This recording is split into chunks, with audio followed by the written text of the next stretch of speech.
The Jake Asman Show will begin shortly.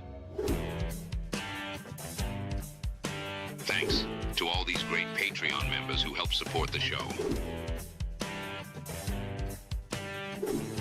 Get your super chats ready. Jake will be here in just a moment. If you love the New York Jets, this is the place to be.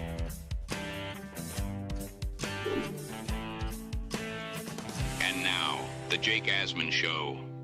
Who's in, who's out? ESPN Jets insider Rich Cimini released his projected 53-man roster. Robby Sabo and I will react and share our thoughts. Plus, the Jets have already made a notable move. We'll talk about that and much more. It's the Jake Asman Show. Let's hit it and get it started. We sitting here, we excited as hell. Now it's time to get to work. Are you a happy guy? Oh my goodness, let's go! I haven't felt joy talking about the Jets in a long time. When they announced it, I went, yeah!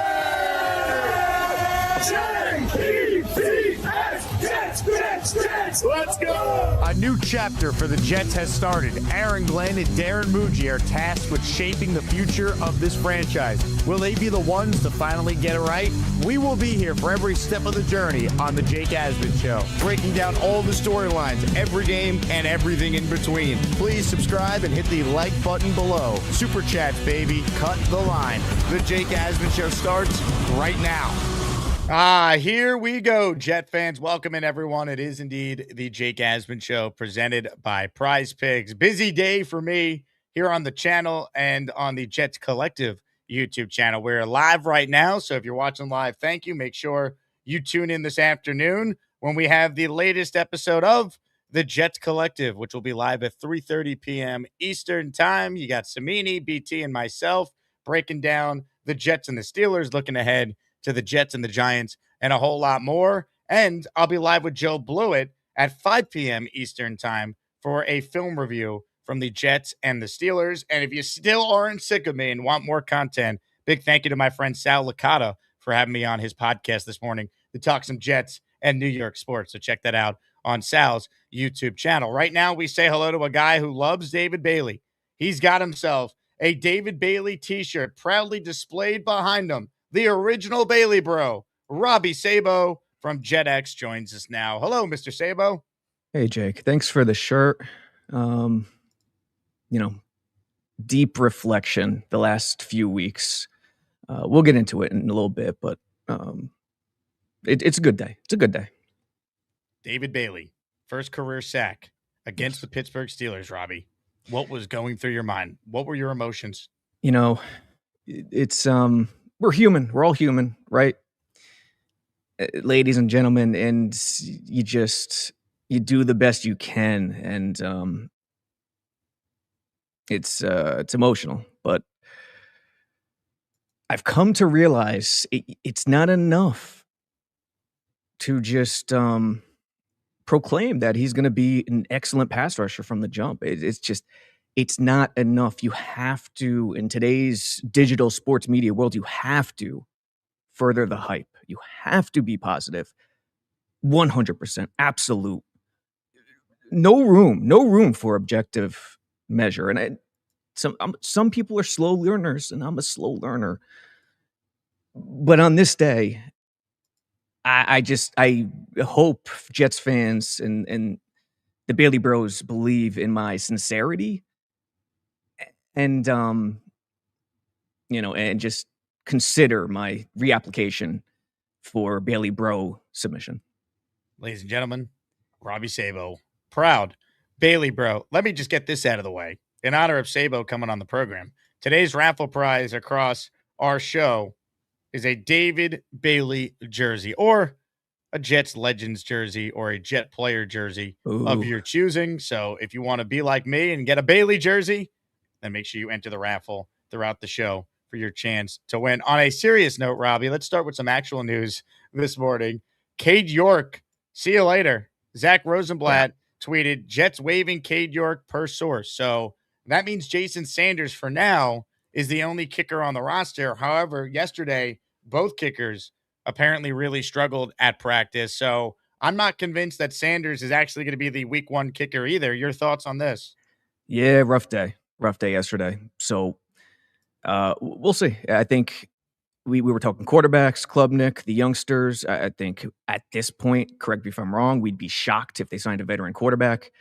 Roster configuration, if you draft a quarterback, even mid-round, like Cade, 4th round, you only want to carry 2. That's just the way it is these days. So signing a guy, what do? You can't put Cade on the practice squad. So I'd be shocked. It turns out to be kicker. Kicker is that position they might hunt for. Now, Sanders was rough yesterday. I wouldn't say it was great all camp. I think a lot of people have concerns. I forget who the beat writer was yesterday. I saw, was it Rich? I don't remember. Who said he's not convinced they have the guy on the roster.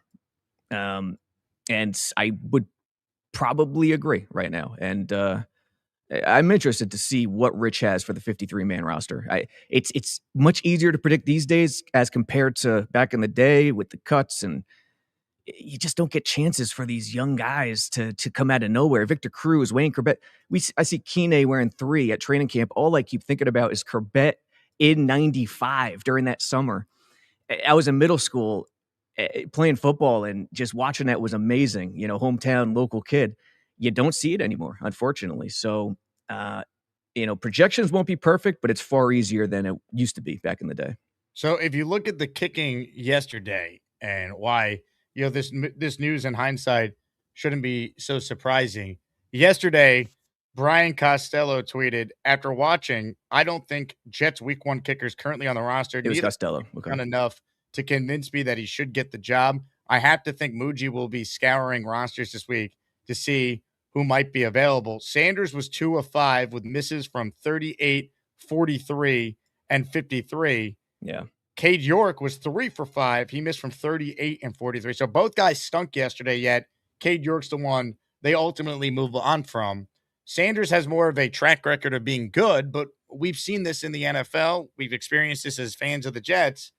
Kickers are a lot like relief pitchers, very year to year. So the Jets have to keep scouring to find a kicker. And as big of a fan of Darren Muji as I am, I will never understand not just ponying up the extra $1 million to keep Nick Folk a Jet and not let him sign with the Falcons. Did Folk want to leave?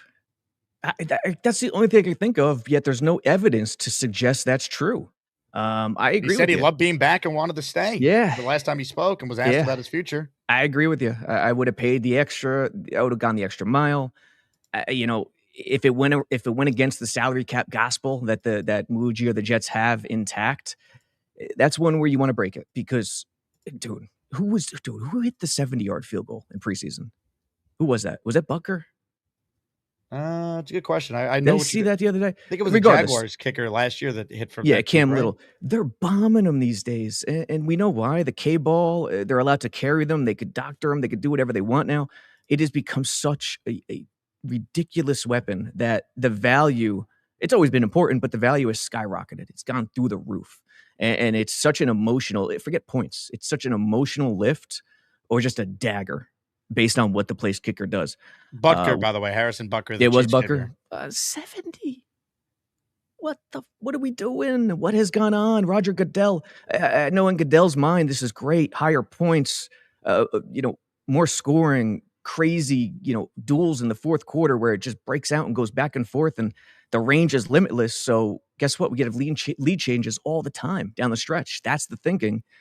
I think we've gone a little too far. But what's Carr Vedvik up to these days? Remember him back at the 2019, I think, or 2020? What was it? 2019. The Adam Gase debut. Oof, that was a brutal one. That sunk their season if you think about it, because they lose that game after being up 16-0. Mosley with the 6. Yeah. Yep. Le'Veon Bell with the 2. Darnold gets mono, and they get off to this abysmal start. And by the time Sam came back, it was too late. Mm-hmm. Emotional. It's just, and you heard Jets fans that day. Mosley, the turnover with Mosley, it was a madhouse.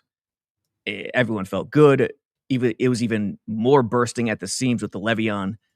That was a 2-pointer, not the touchdown in the back corner of the end zone. It was a 2-point conversion. Yep. Yeah. And the fans went nuts. But Vedvik, rough. Well, I don't think their kicker for week 1 is necessarily on the team. So. Yeah. We shall see. Comments, questions, super chats, cut the line. We're going to talk more about the projected 53-man roster with Robby Sabo. But I want to shout out people who support us, like Green Gang, who gifted 5 channel memberships. Let's go. Green Gang is in our raffle for a David Bailey jersey or a Jets jersey of his choosing on our shows today. And the weekly raffle, folks, this Sunday, assuming I make it back from Vegas and I'm safe and sound and not deathly hungover, Sunday, we will raffle away a Joe Namath signed football, a Curtis Martin signed helmet, and a Darrelle Revis signed helmet. That is all up for grabs. So appreciate everyone who tunes in to make these possible. Ozzy gifted a membership. So Ozzy, you're in the raffle for 1. Good job to our guy, Oz. Robby, let's talk about the 53-man roster. Just big picture going into this final game. How many roster spots are even up at this point, in your opinion? Your thoughts on where we're at? Because I was doing the exercise myself. Yeah. I don't think there's that many spots even open, if we're being honest with ourselves. Nope. Nope. And I think this is a industry-wide thing, across all teams. Handful. Tops. 5 tops. I found maybe 3. Yeah. For the Jets, I think that's the number. It's 3. And honestly, what it comes down to most times is logistics. The player who outplays the youngster who outplays someone who's on a contract, established contract, gets screwed because you could fly under the radar and get to the practice squad. I think, the best exercise is to just call out names that they like. I think they love Malik McClain. Pritchett, I think they love Pritchett still, but it's tough for either of them to make it. If you look at McClain, he's been cemented on that second team, ahead of Arian Smith, ahead of a lot of guys. But how the hell is he going to make it? Unless they cut Patrick, how the hell is he going to make it? There's just no way. 5 receivers, most likely. If they keep Jelani as a 4th tight end with Beck, 5 receivers tops. I don't think you could keep Beck. It's going to be it. That's the thing. It's the configuration. It's the logistics. I think Jelani has a leg up, obviously, with that touchdown, the play action. By the way, Reich. Great Did call. you notice the play calling, how he kept the defense off balance that entire drive? I know it's just the preseason, but the 2 shots to their gut, to the defense's gut, were the first down play actions. The Adani on the wide open sideline type out pattern. I didn't see what the route was. And then the Jelani on first down just kept him off balance. Great job. But I kind of would be shocked if they cut Beck. But I know they like Jelani too. If it was up to me, I think I would keep Beck, but I don't think Jelani's going anywhere. Jelani's making the team. It's just a matter of, do they also keep Beck? But then you get into the conversation of, well, if you're keeping Kene, you also have Isaiah Davis, who they say will be back for week 1. Braylon Allen and Brees are on the team. It just the math doesn't math. Like, again, look at the receiver room for a moment. Garrett Wilson, A.D. Mitchell, Isaiah Williams, Omar Cooper Jr. all should be locks. I don't think Tim Patrick has played himself onto this team. I don't think Arian Smith should be on this team. If he's on this team, it's because Muji doesn't want to cut a 4th-round draft pick. I agree with you. Going back and watching what we have seen from the Jet wide receivers in the preseason and what you have seen being at all these practices, you can't honestly tell me that Malik McClain has not been better than Arian Smith. He should make the team over Arian Smith. Yeah, Pritchett has been better. I was banging. Every year, every few years, I have a favorite Jet, and I was telling someone yesterday at practice, Pritchett's that guy for me. And I was banging the drum last year for him last summer. I was stunned he didn't make it. I still love him. I think he has an uphill climb now because he just slides right onto the practice squad. But do the math. 9 offensive linemen. Could be 10, but let's say 9. 2 QBs. That's 11. 9? Here are the 9 I have. Olu, Parm, Myers, Tippmann, Membu, Max Mitchell, Xavier Newman, Okorafor, and then Inez Cooper. Perfect. Could be 10, but let's say 9 because they're stretching other positions. 2 quarterbacks, that's 11. 4 running backs, including Kene. And, well, forget the IR for now. 4 running backs, so that's 15. I kind of break it up 25-0, 25D, 3 special teams. That's how I think about it. And then it could skew. It can go 26-24, 27-23. That's 15. How do you settle the receivers, tight ends, and fullbacks? You got around 10 spots there. That's the key. That's how I think about the offense right now. Just making the team. Frank Reich had him in Indy. He used them all summer. He scored a touchdown with the ones, right? You could say, oh, well, if they had Sadiq, he would. Okay, so he'd be with the twos then. Like Jelani Woods is making the roster. He has to. If Sadiq, I don't know if it's going to happen. We'll see Sadiq start on IR. He's already running. No, I he's doubt it. Play. I agree. So there is a world where you can keep Jelani. You have 5 tight ends with Beck, 5 tight ends, tight end, fullback, put them together. You have 5 because they're going to go multiple tight ends a lot. Wouldn't Beck be expendable if Ruckert could fill that role? Who? Beck? Yeah. Yes. No doubt about it. I think Beck is the odd guy out. I didn't have him making my 53. It's probable. It's not just possible, it's probable, but I'm trying to in a numbers world, you could do 5 tight ends, fullbacks, and 5 receivers. It's thin on receiver if you want a couple of them to be special teamers, but that is possible. Or you can go 6 receivers and go 26 and go 1 short on defense, but that's rare. It's usually more defenders than offensive players if it's 26, 24. Connor Long's watching the show, says Beck is a very important piece all around. I think letting him go would be such a mistake. Here's the issue I have with not going Beck, because Jelani has had a lot of injuries in his career. That's the issue. And the problem is neither of them could be slid onto the practice squad, really. That's the other issue. I mean, I know the practice squad rules are relaxed, but they're vets. It's not going to happen. So we'll see. There'll be IR spots that pop up that we're just not expecting. Someone will go on short-term IR to create a roster spot. It'll happen. So we'll see. If I had to bet right now, I would say both Jelani and Beck make it, but I don't know how. I don't know how it's going to happen.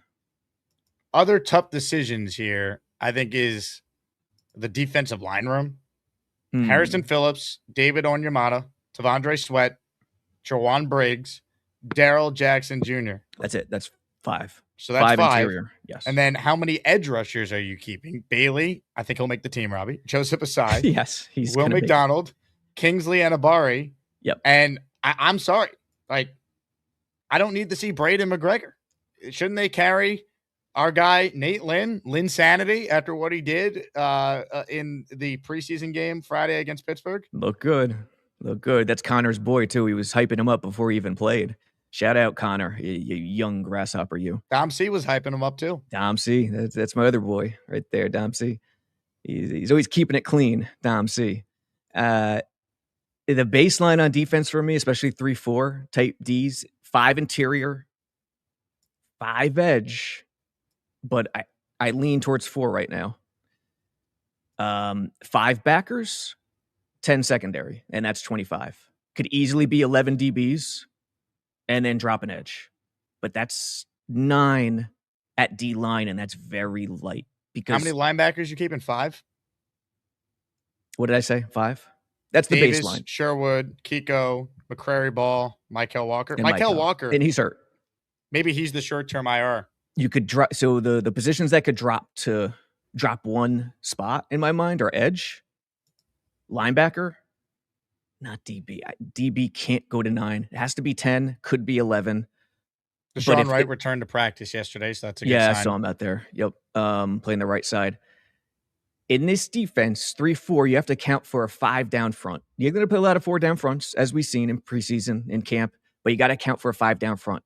Duplicate that, that's 10 guys. So it'll come down to player versus player, not position. And who are the options? Barron, no. He's stashed away. McGregor or Lynn. And I think if it's Lynn, that's the 10th guy right there. Looking at some of the other decisions, I want to find a spot for Jordan Clark. I think he's had a good camp. I thought he's played well in the preseason. We talked about him last year, I remember. And I think I said, you could see his instincts are there. It's just the athleticism is not there. And maybe his instincts are so good that he can make up for it and then keep grinding and grinding and grinding. And that is possible. But I'm with you. I think he's had a pretty good camp, and Womack has also had a good camp. I tweeted it out in early August, must have been 2 weeks ago, before I faked that illness last week because I was having the mental breakdown I had over that sack. We'll get into it later, therapy session later. But Womack, there's some DBs you want to keep. Jordan Clark, Womack. Who do you got for DBs? Clark, I think, would get claimed by another team. Like, I don't think you can get him on the practice squad. He'd be on the radar more so than other players. Right. Let's be real. His dad is Ryan Clark, so Yeah. people are going to notice him a lot more. It's tricky. Stevens, AZ Thomas, Brownlee, Pons, Wright. Stiggers is practicing again. I don't have Arian Smith making my team, so Stiggers is one of my key gunners. So I think he makes the roster. So you have Jordan Clark on the roster? I couldn't find a spot for him. Okay. So you have 5 corners. I have 6. Stevens, Thomas, Brownlee, Pons, Wright, Stiggers. Oh, Stiggers. Okay. Well, Stiggers. Oh, man, that's tough. And then do you have 4 safeties or 5? 4, I assume. 4 with Payne going on short-term IR. Okay. And then you had Lynn officially on there? I want to find a spot for him. I carried Lynn and not Beck. Okay. So it's and I cut 25. Kate York and I have Jason Sanders now. All right, so you went 25. 25D. Yeah. You hit it right on the head. Like there's only a few spots. That's it. There's 2 or 3 spots at the most, I think. It comes down to without logistics. knowing how they're going to use IR to maybe stash some guys. That's it. It comes down to configuration, logistics, front office sneakiness. That's really what it comes down to. It's wild. And I'm going to do, what do they play Friday, right? I'm going to do a preseason projection, a roster projection pretty soon here this week. Just wait till after the game Friday at this point. True. Guys get hurt. And then you're not wrong. Clear some spots. Yeah, you're not wrong. Gun to your head right now. Who starts on IR of the injured guys? VJ Payne. Yep. Tyler Barron. Remember him? Yep, I do. No Sadiq and no Pons? Pons scares me. Bamba probably starts on short-term IR too. Which is a good thing in this situation. Island. Yeah, because he wasn't going to make the team. Mm-hmm. Now, Sadiq, I think, is out there week 1. I am nervous about Pons, though. And Pons was, he's fine. That's what Glenn told us in July. And he hasn't practiced, and it's a month later. Yeah. Plus, as well as Curtis played at tight end this camp, it's nothing compared to the guys who have come from behind Pons in camp, Womack and Clark. So that's in the back of your mind, too. Like, hey, we have depth. We have some guys who are deserving of potentially making the roster. So why rush him back? Let's ease him into it. So between the 2, Sadiq and Pons, I'm with you. Pons is more likely. I think Sadiq's going to play week 1, though. You don't? I do. But I think if we haven't seen the guys play, we still have to ask the question. You know? We still have to ask the question in terms of, man, it is just... And we have to ask the question based on the games that are played. And I understand why they play the games. When guys get hurt in the summer, everyone's all right. There's no major injuries. Everyone's going to be ready for week 1 because I can't give away my hands. I can't let other teams know that we're desperate at this position, that we're in need. And that's it. That's the poker face. So because of that reality, because of that game everyone knows everyone plays, you got to question it. Gotta. But I agree with you. I think Sadiq's out there. Pons is iffy. If you're watching the show, make sure you like the video and subscribe to my channel. Big thank you to everyone who watches day in and day out. Hey, big shout out to Jeffrey Reed. He finally got his signed Kenyon Sadiq helmet. He won months ago. I purchased it from a memorabilia site, and it was one of those, you have the helmet, but now we need the player to actually sign it, and it won't be for a couple months. So I appreciate your patience, Jeffrey Reed. I'm glad you finally got your well-deserved Sadiq helmet. Hopefully he actually starts practicing and playing, so that thing only increases in its value. But appreciate your support, Jeffrey. For those tuning in, David Bailey jersey is the giveaway today.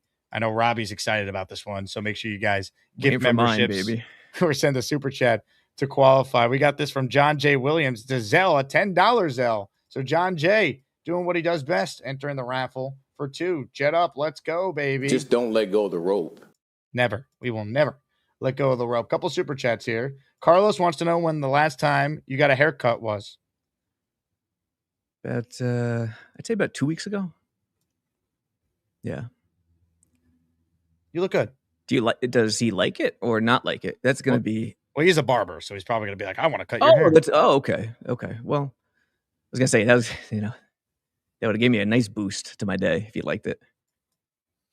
Doc Jet fan checks in. Consider leaving roster room for Muji to pick up cuts from other teams, particularly at Yeah. O-line and corner/safety. Yeah, that's always a possibility, especially with You this always forget GM. about it too. You always forget about it when you're talking about the roster.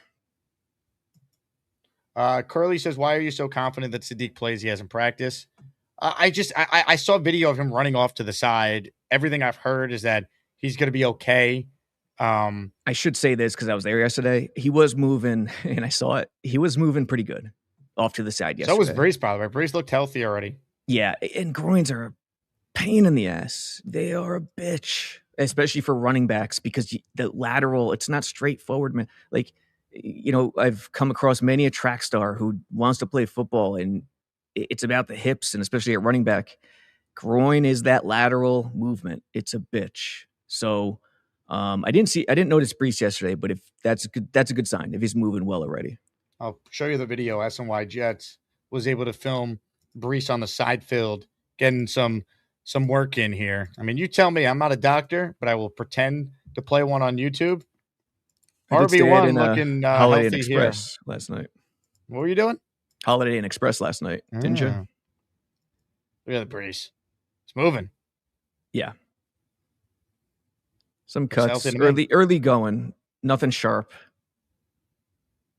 I'm sure he did sharper stuff after this. So yeah, I think he'll be okay.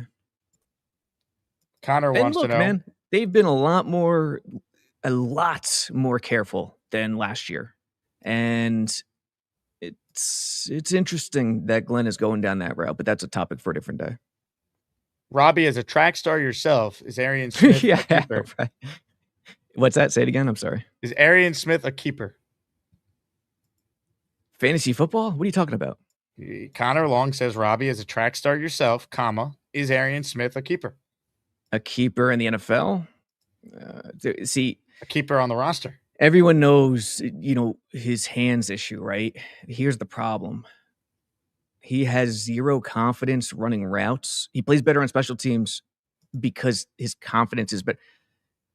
He can run good routes, but his hair is on fire and his brain is going a million miles an hour that he doesn't. This is the way I see it. He doesn't pump the brakes and run patient routes when he needs to.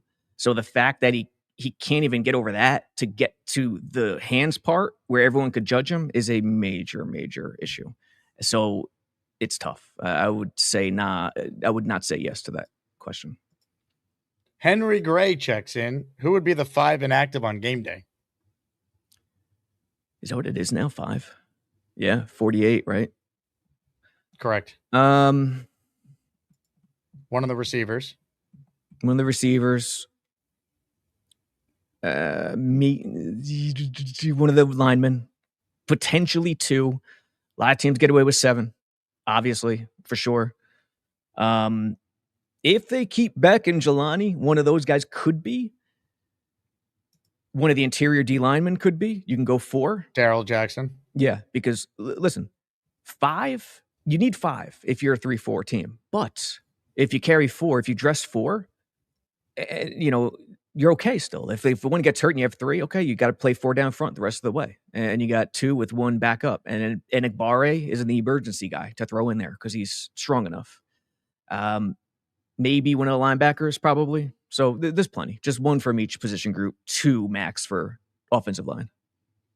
We're headed to Circa tomorrow. Tune in for live coverage, especially Thursday and Friday when the Radio Row actually starts, as we'll be out in Las Vegas for Circa's annual contest weekend. There's still chances for you to enter. You have till the season starts, essentially. So go to circasports.com and read up on what you need to know for each of these contests. The Circa Million, the Circa Survivor, the Circa Grandissimo, $30 million in guaranteed prizes, no rake, entry starting at $1,000, multiple ways to win throughout the year. Again, circasports.com for all the information on each of these pro football betting contests. Mr. Flowers with a super chat. I'm like 10 minutes behind in the stream, but also remember the gymnastics they do, like cutting bets to keep a rookie and put them on IR, then sign the veteran back. That could definitely be the Andrew Beck special.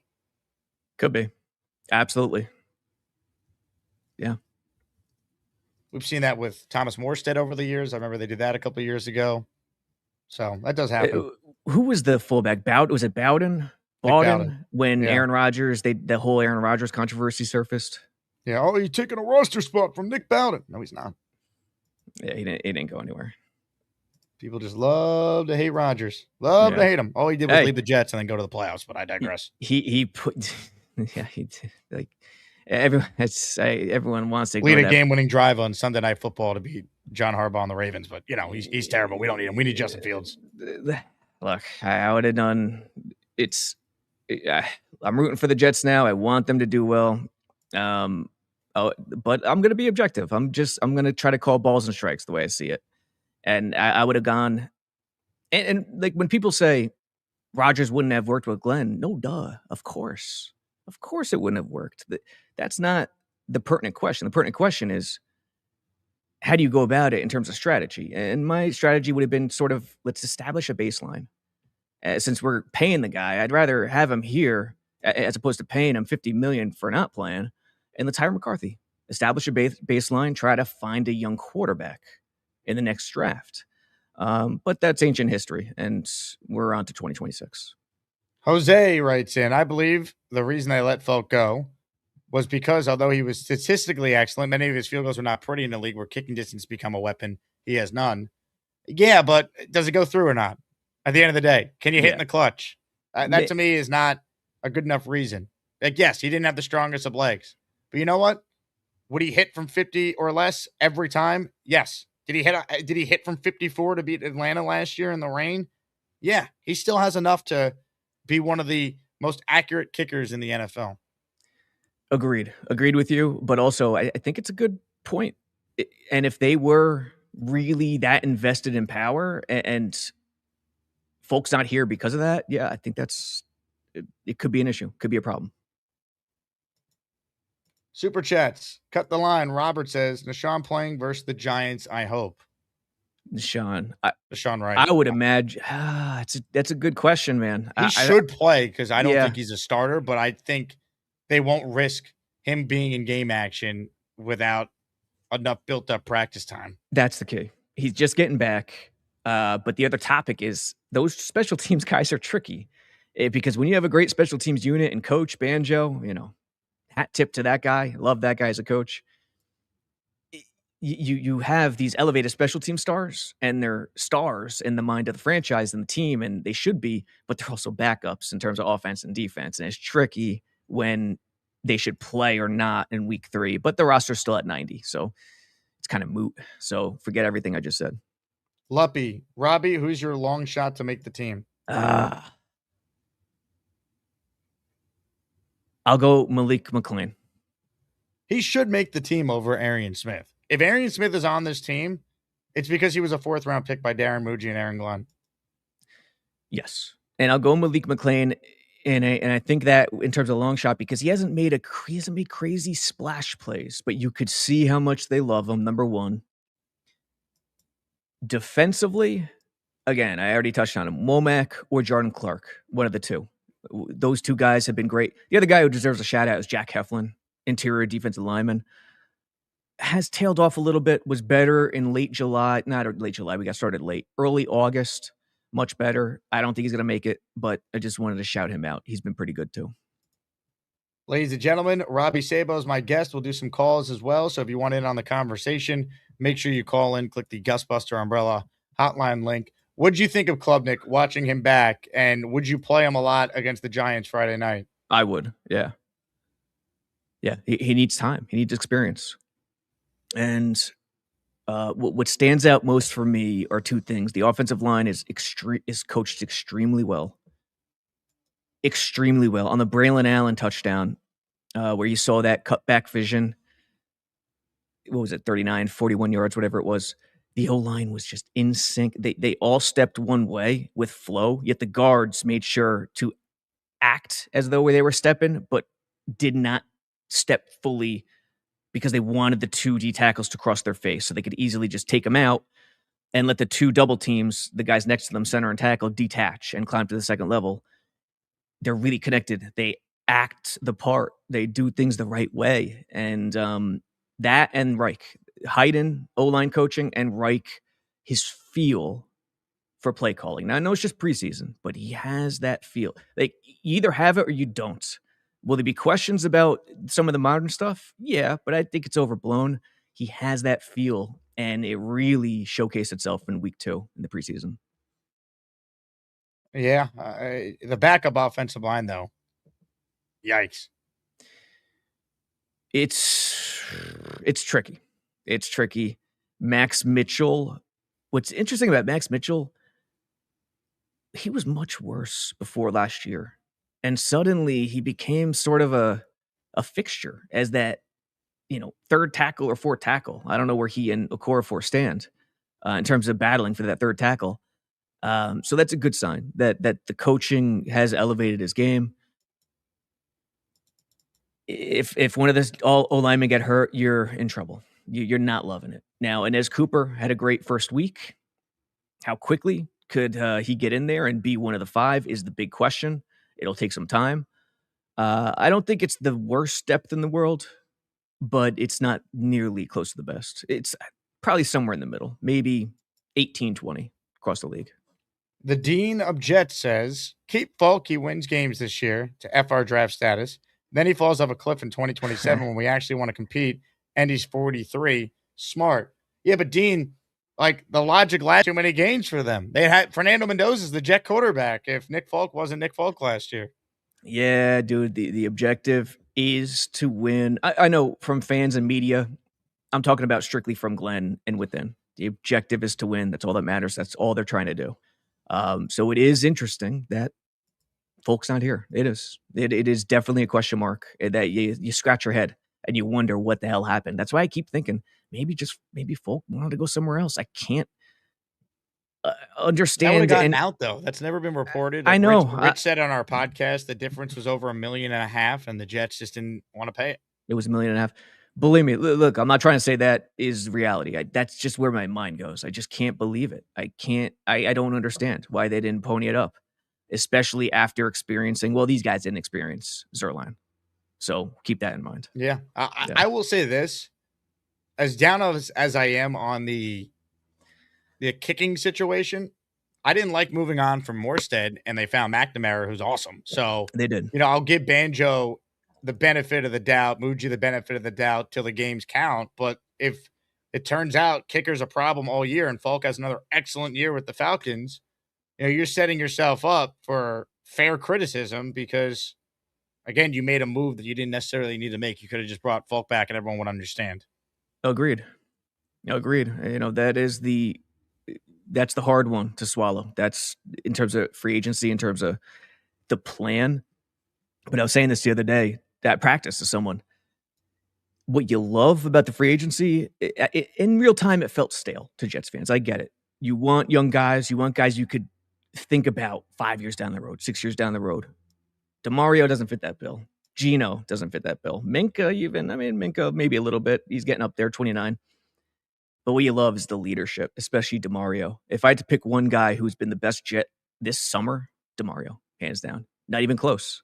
Like, he's good on the field, but on top of it, you see guys around him just playing so much better. Jamie and Sherwood has sneakily had a good summer in my mind.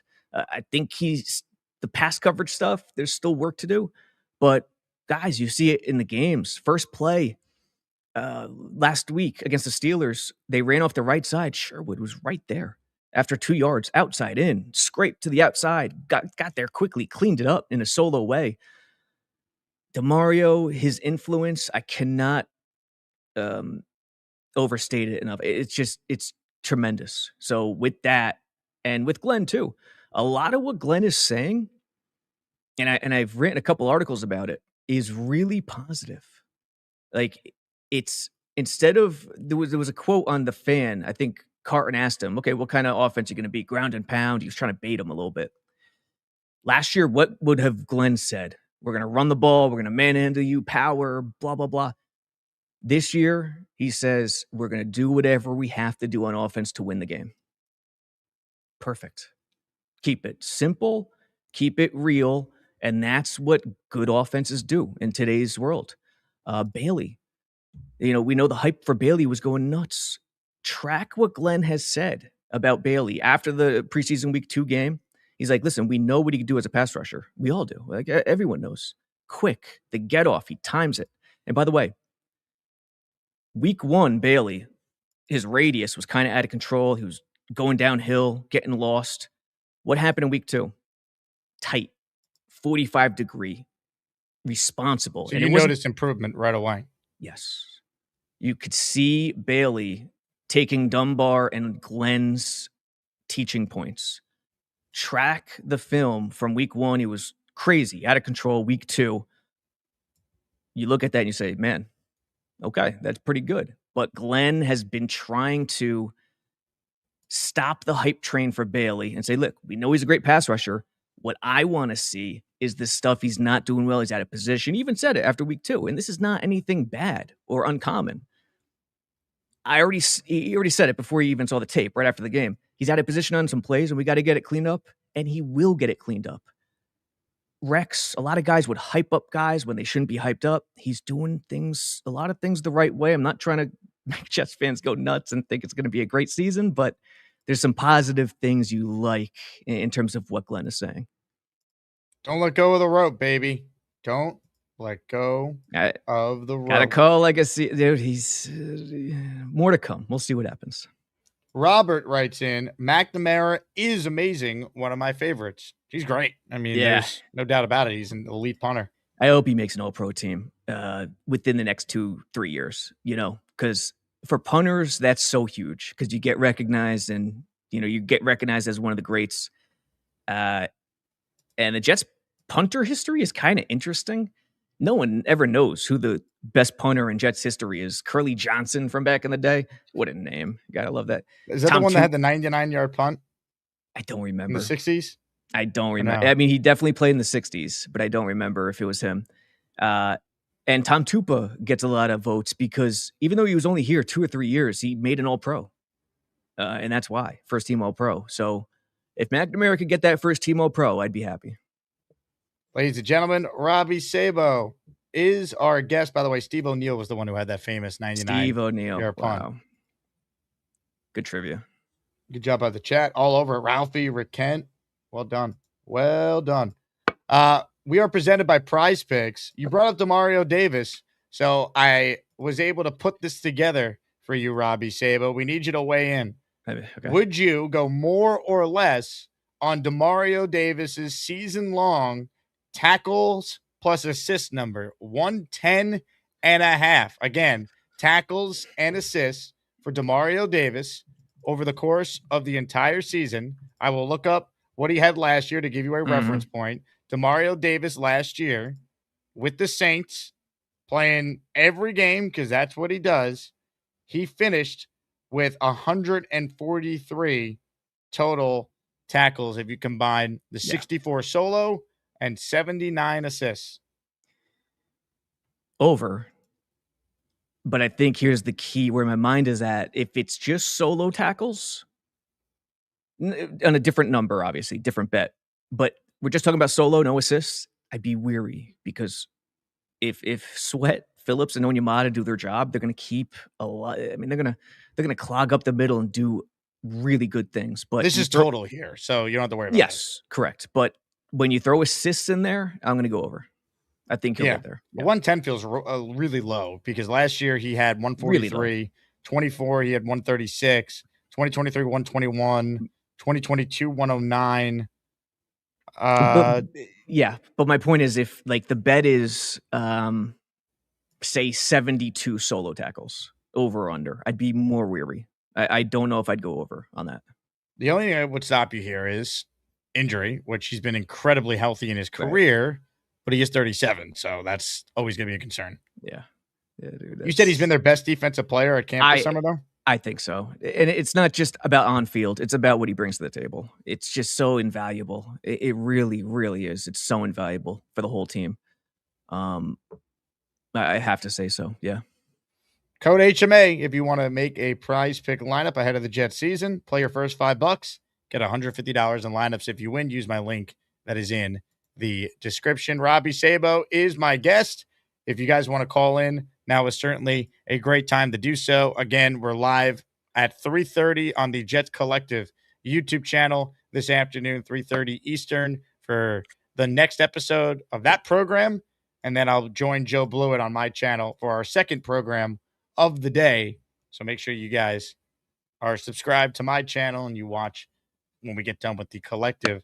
Robert says, any worry about McDonald's future as a Jet? I don't know if I'm worried about it, Robert, but I do think there's a real possibility that Will McDonald isn't a Jet after this year. I think this is a gigantic season for him. They picked up the option because it makes sense, but he's coming off a disappointing season a year ago. And this feels like, hey, show us what you got. Otherwise, I could see the Jets moving on. I don't know if they'd want to pay him. So if you're not going to pay him, he would be expendable in a trade potentially. Yeah, he's that classic. I could easily see him not being here. That's just the way it lines up, especially with the Bailey draft pick. And I'm not trying to throw them in the same bucket, but maybe you want to get it a little bit different on the other side, sort of have a power edge as opposed to two finesse edges. And they're going to certainly do that with Asai and Enigbari this year. Hat tip to McDonald in this area. I don't think many people have been talking about it. His run defense has been noticeably better this summer. Early August, he had a few tackles for loss over a span of a couple days. You could see him trying to do the right thing in terms of stacking and just doing the right thing in terms of power. Now, he's not the biggest dude. That's the thing. That's the thing that hurts him. But you see the effort there. And we'll see. We'll see what he could do in terms of the pass rush, the damage him and Bailey could do. So if they're like the Bash brothers in terms of coming off the edge, Jets won't want to lose him. That's, like you said, Jake, it's a huge year for him. I mean, he's a guy that in like the right game script, you could see having 12 sacks. Like, it's just, is he going to get the opportunities to do it? Correct. And speaking of that, Asai looked pretty good yesterday.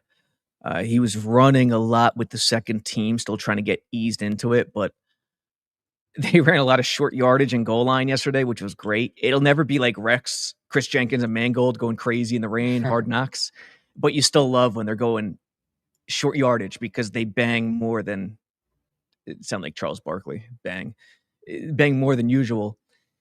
And Osai on one play on an outside run, really wide concept, just shed the tackle impressively and just made the tackle for like a 1 or 2 yard loss. It was a tremendous play. Robby Sabo, our guest, comments, questions. You guys know the drill. Super chats. They cut the line. Appreciate everyone who's tuned in live to our program here.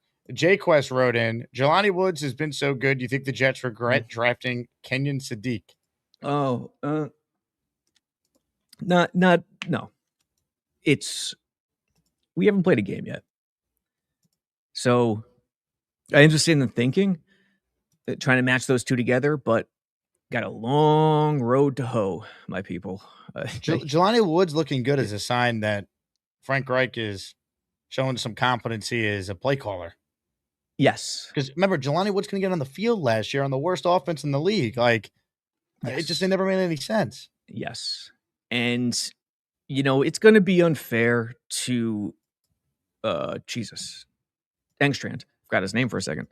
It's going to be unfair to him. Let's be real. He didn't have nearly the same shot as Reich has with Geno. Geno's a professional quarterback. Like, it's a major difference compared to what Engstrand was working with last year. Let's be real. So it won't be fair to Engstrand, but in terms of feel, experience, just knowing when to go for that, just stomp on the defense's throat and not waiting always until you're backed up into a corner on 3rd and long, Reich knows. And that's the way to call it these days. And the trend I saw from week 2 is really promising. Let's see what happens week 1. But for Jelani, got to stay healthy. And Sadiq, got to get back, man. Got to get back and play. No regret. No regret. Not yet. Here's the thing. Tanner Engstrand maybe got scapegoated for Fields being awful, but in 3 years, when he's the head coach somewhere, he'll get the last laugh. Just like Mike LaFleur. Hey, we'll see what happens. Now, it's like there are some situations. Here's the problem. Like we face in today's modern, like I was joking at the beginning of the show with the Bailey stuff. You have to be positive, and I'm really just messing around, guys. I promise. some situations there's no right answer. Like if you're an offensive coordinator, young guy who doesn't have a history, you just have to sometimes say, I can't evaluate him. He was in a no-win situation. I can't say he's great or bad. I know it doesn't work on ESPN or ESPN First Take and stuff, but that's the reality. And I think that's where I am with Engstrand and trying to evaluate him last year. I can't. Ladies and gentlemen, let's get to your calls, shall we? First up today is a man that we respect. Some might fear. We call him Beast Kong.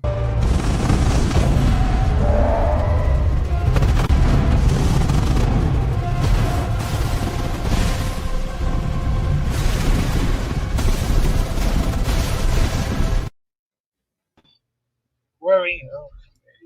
Beast, what's up, baby? What's up? ¿Qué pasa? How are you, amigo? Good, man.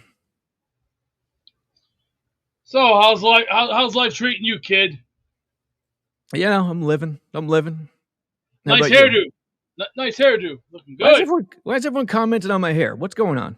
What do I got up there today? You're still a good man. I can expect that. I know Friday night we're gonna use our third and fourth stringers. Yeah, get ready for those headaches, ladies, because we're gonna need a lot of these headache pills. Because why? We're gonna get a lot of headaches because knowing we're gonna be using Zepe and that bum ass broke down that guy that can't fix his own hair or his own ass, Brady the bum cook. And the guy's the bum. Oh, why are you hating on Brady, man? Come on. He threw a touchdown last week, Beast.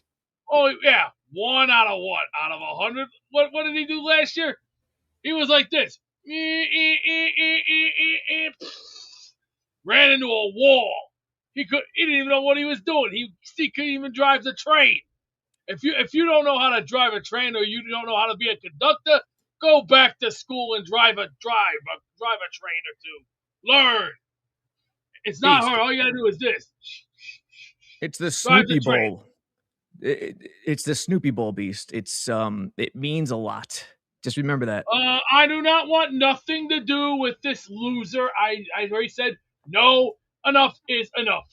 I don't want to start like Gordon Ramsay today and go. I believe in a firm believing of what we're going to do today. Beast, no one can see the private chat, so when you start talking about it, there needs to be context. I can see it. Right on my but the audience can't. So what will you just message in the private chat? Oh, yeah. Bum Max wants to bore me to death. No, thank you. Mad Max wrote in, can I get on with Beast? No I need to get on quick. Deal. No. Whoa. I heard you guys were friends now. Jake told me you guys... No. What? Oh my God. Falsified information. Oh my God. Mad Max joins us now because Beast didn't know how to communicate. To do with him. I want nothing Come on, to do with Beast. What's going on today? How's your mood today? For 6 months, all you've been doing is sticking your bullshit up my ass. Whoa! And now you want to think you can get away with it? No, son. It's called when you went to the power plant. You better bring all your bullshit because I'm gonna stretch you. I'm gonna break you, and then when I'm done with you, you're gonna be calling me sir. You will be calling me sir from now on. What is happening here? Calm your freaky down. This is a power plant. This is WCW power plant, the hardest power plant in America, and we're gonna stretch you to the point where I'm gonna make sure your eyeballs go in the back of your head, and when I'm done, you're gonna be stretched, you're gonna be tamed, and you're gonna learn a lesson. I don't give a rat's ass what you. Yeah, Max, show us a tour of your room. I'm a little worried about my own health. I know what he's talking about with the power plant. That's bad. We play hard. We play by Who ran it? Was it Arn Anderson? Sergeant Buddy Lee Parker, baby. That man was a one-man hitting machine. I don't know who that is. Okay.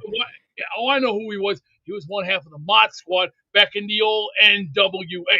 See, when he took boys, he took them and he showed an example of how we fight down here in the power plant. He's going, you want to learn to wrestle? Put your ass on the mat. If you can't get up, he'll tell you, come on, show me a thing or two. Pick it up. What you got to puke? Are you going to puke? Show me the puke. Beast, are you familiar with ass inception with bleep going up an ass instead of out? No, that's called talking from here. From here. Oh. It comes from here. When you talk from here, it's called the heart. It's called talk from here. Beast. Yeah, you know, B, sometimes I don't know what the hell you're talking about. Beast, Stu Hart's dungeon was better than the power plant. I'm sorry. Man. Is he gone? Yeah. Unfortunately, that was the only option we had on hold besides Mad Max. So you got to play the hand you're dealt, right, Robbie? You're a blackjack. I know. I know, my connoisseur. brother. I know. Ladies and gentlemen, let's say hello to Mad Max once again, because I have no other choice. Hello, Max. What's up? This is my room tour, guys. So this Max, is my little off-campus house room tour. So we just Max, we're hold all- on, Max. Between us, why do you mess with Beast? Why do you get him going? Why do you have fun with this? I don't. You're an evil just left. genius. His internet's You don't terrible. do it accidentally. We know this. It looks like Mad Max. Where are you living? Fix your internet. Fix your internet. Is it common with him with the internet? Fine. I was just plugged my camera. Living off campus with my boys from Rome Navigators. Like, Turn come the on, phone this is my around and off-campus stop house. disconnecting. Jay, can you hear me? Yes. I was just because we just got the internet. We just moved in yesterday, so we're just moved into a little off-campus house with my Navs guys. We're All having a right, lot show of us the fun. off-campus house. It's on. It's a little off-campus. It's like I understand. You said it's off-campus. It's like a couple. It's in Glassboro, so a couple minutes away. I don't. Just show us what it looks like. We want the house Next, tour. you got to Where- start the tour now. Where the So party is I going to be can happening. give you a room tour. I can give you a room tour and see what Yes. Beast thinks of it. I don't care what Beast thinks of it. We just want to see it. And he can't even figure out the connect. All right. Max, figure it out, buddy. Let's go to the barber shop. Carlos is standing by. Hello, Lois. Yes. My car. Yeah, there we go. What's going on, fellas? Yo, did he sign a waiver to have his back of his head shown on Asman show? Yeah, he didn't want to show his face, but so we had to do the look at the back of the head. What is that? The Paul but Robbie, Skeens? I was looking at the your hair and I was asking how long it had been since you cut it. You said 2 weeks, but it looks pretty long. Yes, you know, getting old, Carlos. So back in the day when I was younger, I'd get a haircut. This is terrible. This is unreligious. I would get one every season, like every 3 months. So I'd have a huge mop on my head. These days, I have to do it every month because the bottom grows quicker than the top. It's a great thing. It's an old thing. It's brutal. I gotta schedule one. So what are we doing, Robbie? You getting like a number 4 on the side or something like that? Well, I mean, honestly, it's a woman, and I tell her just do your thing. I don't even. Yeah, I'm one of those. I'm one of those guys. That's disappointing. You would have a field day with me. I'll be honest. Yeah. Well, but hey, how great would it be if I just came in and said, "Do your thing, Carlos"? Well, listen. If you came in here and said, "Do your thing," I promise you won't be going back to that lady. Okay. Now, I did want to talk. Happen. I did want to talk some Jets before y'all let me go. I would hope so. Honestly, I don't know what the number is, guys. I'm not too when it comes to having all the numbers and the stats down like you guys. How many sacks as a team did the Jets get this past season? If that's even out there. Second to last. Where were they? Second to last, I think. I don't remember. You would think those sacks are going to double this year, huh? Dude, it should be increased right away for a bunch of reasons. Bailey, that is his personality. That's who he is. That's his mentality. He loves it. You see him on every play, and you see him what he is. He wants to elude and attack and make the play. There's some guys who are built that way. That's him.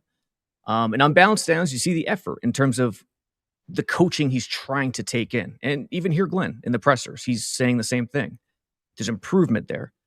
I think honestly, we're going to be scary on the pass rush, and I think that we're going to definitely double the sack total this year. I think we're going to be a defense that's probably not going to be known too much in the back end, but definitely in that D line. I think that we should rack up a lot of sacks, man, and that should make us very dangerous. Got to set them up. To Got to set opposing them up. offenses. They had 26 last year, second to last. Niners were last at 20. Jesus.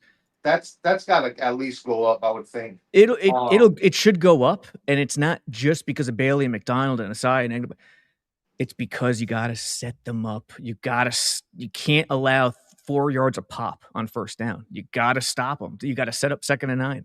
You got to set up 3rd and 7. You can't allow 2nd and 5, 2nd and 4. That is the key. That's the key to racking up pressures and sacks right there. And one more thing. I said this before too. I said this a while ago. I really don't see. I know Green Bay's a well-known team throughout the years, and they've been good. But I really feel like they're not unbeatable. You know what I'm saying? Like, I don't look at Green Bay, and I'm not like looking at Green Bay like, oh my God, they're just gonna stomp a mud hole in us. You know what I mean? Like, I really feel like if the Jets handle business week 1, and they could definitely go 2-0 to start off the season. Now, knowing the Jets will go in and lose week 1 and then turn around and bounce back and beat Green Bay. But I'm hoping that we can do both. I'm hoping we can win week 1, week 2. I think that'll be a good start to the season. And it should motivate some guys to really, have a better season. And then another thing before I leave is what a beautiful thing it was to see what we've been asking for. Just some competent offense. Just some competency on offense. Seeing the ball being moved around. Seeing Geno hit different receivers. Wasn't just on one receiver. He actually distributed the ball around, right? Yeah. And then to see open and drive touchdown, man, we're not used to seeing that. We're not used to seeing that type of play, man. So it was just encouraging to see it. And I'm really hoping that it translates into this coming up season, man. Because if it does, I think we're going to surprise more people than what people think. So that's my take today, man. I'm just ready for that regular season to start. Yep. Yeah, good points, man. And think about this. This is what stood out to me. This drive in week 2 compared to last year. Remember the Fields? They had that great drive. Everyone got hyped. It was different. One more take. Please forgive me, Jake. One more take. Oh, please. I love it. Yeah. So I heard Ricky NY, my fellow Floridian, he was talking about us scoring 31 points week 1. Now, Jake, I know you kind of brushed it off a little bit, like he was crazy. But think about this. It was more that the Jets were just going to destroy the Titans week 1. Okay, well, think about this, though. We scored 31 points, if I'm not mistaken. Was it 28 or 31 points against the Steelers week 1 last year? Was it 34-32? What was it? With a horrible quarterback. So, I mean, 31 is not too crazy in the sense of us scoring 31 points week 1 with competent quarterback play. So I just wanted to throw that out there too. I don't think it's too much of a crazy take that we scored 31 points in week 1. No, week 1s are wacky. Yeah, it wouldn't be crazy. It wouldn't be nutty. It was more so the idea the Jets were just going to destroy the Titans based on how the Titans have looked in the preseason. And I'm like, we can't assume the Jets are going to destroy anyone. They got every game's going to be a dogfight for them. They're not in position to say we're going to kill any team. Well, we can't sleep on the fact that Robert Saleh has the Dable guy as offensive coordinator. So we have to look at that too. You know what I'm saying? Because Dable's an excellent QB coach. He's not a pushover coach. Like he's got some skill when it comes to play calling. So I think that we have to also take that into consideration. Robert Saleh can actually focus on just head coaching and not really worried about offense and things like that. So I mean, what's the guy in the chair think? Are the Jets going to win week 1? Yeah, week 1. He don't watch it. No, who's his team? Do you have a football team? He's watching strongman competition. No football. What's his sport? More college football than is he a Gator fan? Yeah, big Gator fan. All right, let's go. I hear you guys have a new quarterback, new coach. Where is this? Florida? You said? Yeah. I'm in Florida, next to the Gators here, Gainesville, next to Gainesville. Yeah, it's college. That is people don't realize New York is not a college football place. It really isn't. Hey, Carlos, give us a Gator chomp. All right. Come Yeah. on. Yeah. There he is. Yeah. There he is. Yeah. He's warming up to the show right now. All right. All right. Nice. I can tell he's going to be a regular caller. So yeah, Robbie, we got to get you down here, Florida. We got to get Jake in here to get a show live while we're cutting Jake's hair. We'll get you down here, cut your hair, Robbie, and all free on the house. You just come by, sit down, let me do it. All right. And you have free reign. I promise. Awesome. I'm gonna end up leaving you looking like Tebow with the hard part on the side and all, huh? I can live with it. Do your thing. Do your thing. I'm good. And Jake, what are we thinking about? A good a one guard on the side for you, Jake? One on the side, kind of scissor the top down a little bit. What do you like to do? I usually do like a 2 or 2.5 on the sides, clean the neck up in the back. Square or rounded? I do tapered. Tapered, yeah. I think it's nice. Come on. And then I do. I don't really trim much off the top, just a little bit, because I grow out my hair from the top. Okay. So not a ton off the top. Now, have you ever gone shorter, like a bald fade on the side? I used to have a buzz cut as a kid, but then my hairline was horrific. So I'm like, I need to start growing my hair. Well, I'll tell you this, and I'm not telling you just because you're online. I got a redhead client that comes in. He's a kid. He's probably about 13 years old. And some of the best fades that I give are on the red hair, believe it or not. So, yeah, no, listen, double 33, we're not done. This is just the foundation on the bottom here. We're fading out this bottom. And then on the top here, we're going to come in and get that nice and tapered. So don't critique the beginning. We're just laying the foundation of the fade right now. Is that a barber's challenge, to run a fade on red hair? No, actually, it's pretty easy, but it looks really good. No, okay. Yeah.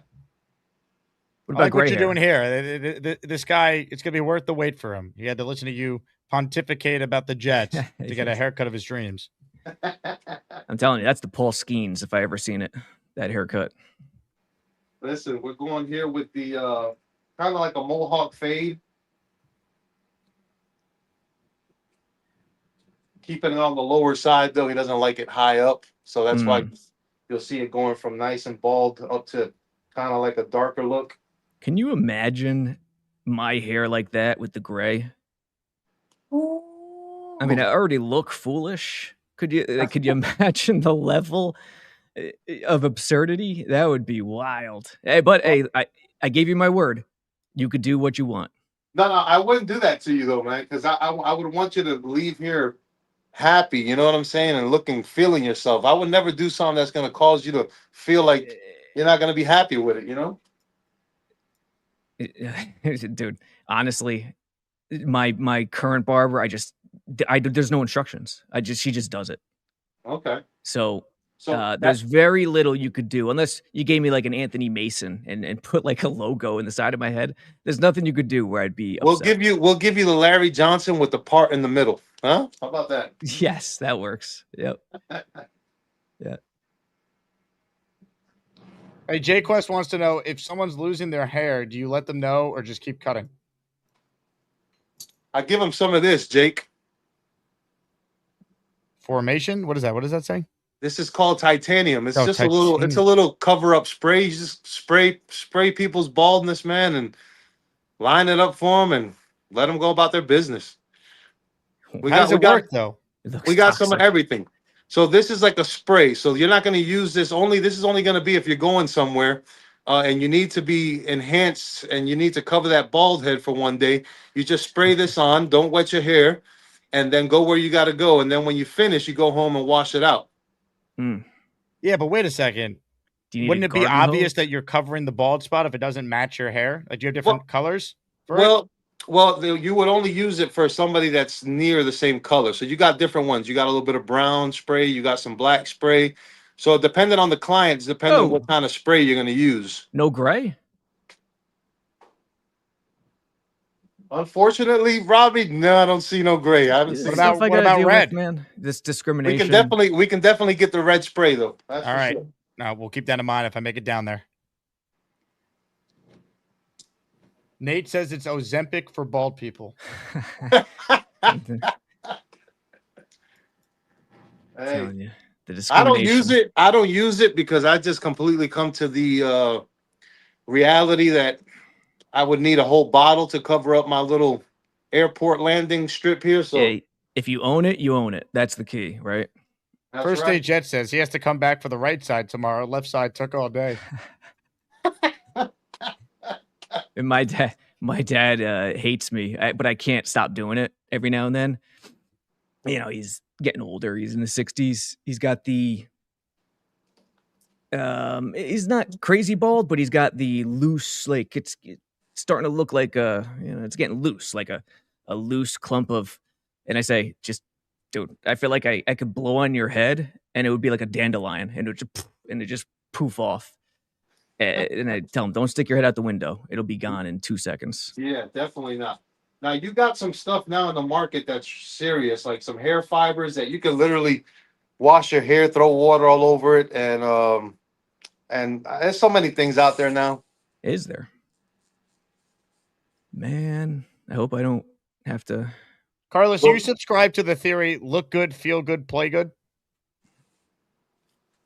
Deion Sanders did. Absolutely. I remember Deion saying that in the early 90s. You got to look good, man. You got to look good, feel good. And when you look good and you feel good, you play good, man. Well, the guy that you're working on right now, he's going to look good and feel good. There's no doubt. Absolutely. I've been cutting his hair for over 7 years now, so. Wow. What are your thoughts on today being the final time you ever see him? Yeah. No, man. Hey, they love me, man. They love me. I mean, we become family. You know, it's more than a haircut now. There's no way to identify him from the back because that haircut is like, a middle part from the 40s. Everyone's walking around with that thing. Down there, I should say, in Florida. Yeah. Yeah. Ralphie says, can the next raffle be a can of that bald remover spray? Absolutely. Absolutely. We'll send one over to you, Jake. Enter the raffle, gift a membership. Super chats, we'll put you in. Let me know where I can send it. I'll send it. All right. Ladies and gentlemen, Ozempic for the bald up for grabs in addition to a David Bailey jersey. Hey, tell your customer we'll put him in the raffle for 2. And if he wins, I'll see if I could find a Tim Tebow Gators jersey to send him. Okay. There it is. Or a Jet Tebow jersey. Get you a Tebow jersey. Yeah, Tebow makes sense. You remember when we had Tebow? God. What I can't believe I'm going to say this, but I understood the logic to a certain degree. But it was just everyone knew it was set up for disaster. It was wrong timing. I feel like it was wrong timing too, right? Like Rex, look, some of the things that made him great, his positivity and it's going to work out, and it also hurt him at the same time in a lot of ways. Right. Tony Sperano as offensive coordinator, dude. Tony Sperano, wow. He hired him. Was it 2012, Jake Sperano? Yep. After Shoddy.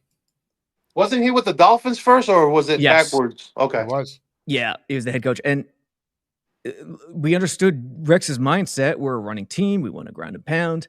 Unfortunately, 2012 was, I think, the way I call it, the first real different year of the NFL that smacked a lot of people around. RG3, Colin Kaepernick, the read option started going nuts that year. And it was the first year after that 2012 CBA where the practice time was less. Everyone was getting used to it. It was the first year. And Sperano ain't about that world. He was the exact opposite of what you needed. First Day Jet says, we were in the playoffs when this haircut started. Yes. That's good. It's a good one. Yeah.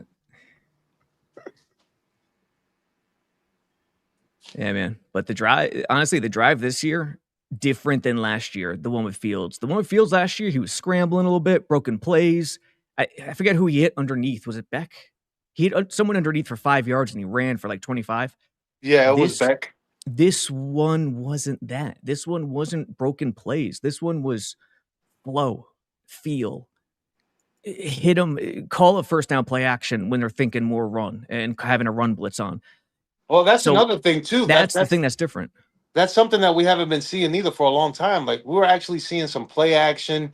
Like we were actually seeing, that mix of running. Unpredictability. Like it's just, it was great to see, honestly. Yeah, it was. I'm really hyping up Jets fans today. I'm not trying to, but You've been taking a lot of heat from the Jet fans lately, man. it's all good, dude. Join the club. It's all as the one of the Jets' former leaders, illustrious leaders, used to say. It's all love. Hey, I'm kind of on that AD wagon myself, man. AD looks Mitchell, good. huh? He actually, the hype might be real, man. We might have really got a steal with this whole, Sauce Gardner trade. So when this haircut started, Beastbreaker only had 28 world titles. How many does he have officially? 35. Okay, that sounds right. Tag team champions about 8 times. Beastbreaker's looking pretty scared, man, on Nightbot. I'll be honest. Is that still going on? I have missed. Remember, I faked an illness last week. I missed the shows. I had to play the part. What's Nightbot been doing recently? He's been attacking with vengeance. Been attacking heavy. Take a look for yourself.